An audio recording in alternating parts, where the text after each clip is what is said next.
এখানে হচ্ছে টাকা বা অর্থের মূল্যমান, মানুষের মূল্যায়ন, মূল্যবোধ। যেমন মানুষ 1 টাকা দিয়ে একটা টিপ কিনে, আর 1000 টাকা দিয়ে নুপুর বানায়।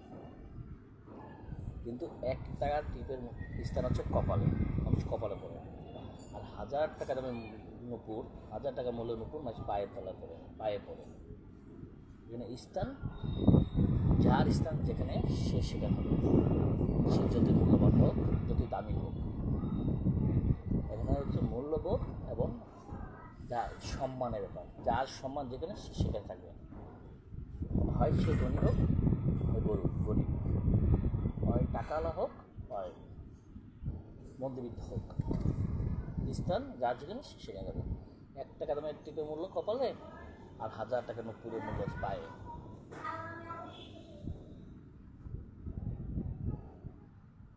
আলতা, সিঁদুর, 1 ফোঁটা সিঁদুরের দাম 20 থেকে 25 টাকা, কম দামি সিঁদুর। আর 1 বোতল আলতার মূল্য 60 থেকে 70 টাকা। এটা হচ্ছে সিঁদুর মানুষ সিঁথিতে পড়ে, স্থান হচ্ছে মাথায়, আর আলতা পায়ে। একটা প্রবাদ বাক্য আছে না, চরিত্র মানব জীবনের অমূল্য সম্পদ, চরিত্র মুকুট স্বরূপ। যে দুজন যদি বিদ্বান হয়, খারাপ প্রকৃতির লোক, দুচরিত্রহীন লোক, যে সে যতই শিক্ষিত হোক, যতই বিদ্বান হোক, সে সমাজে নগণ্য, পরিত্যাজ্য। দুচরিত্রহীন বিদ্বান পরিত্যাজ্য। সে যতই জ্ঞানী হোক, যতই উচ্চ শিক্ষিত হোক, তার চরিত্র যদি ঠিক না থাকে, তার স্থান হচ্ছে পায়ের তলায়। যেমন কথা অনেকে জানে যে সাপের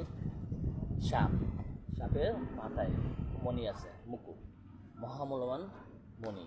কিন্তু এই মণি কেউ আনতে যায় না, কারণ জানে সাপ হচ্ছে বিষধর। সে তার মাথায় মণি আনতে গেলে সবল দিবে, তার বিষয়ে সকলে মারা যাবে।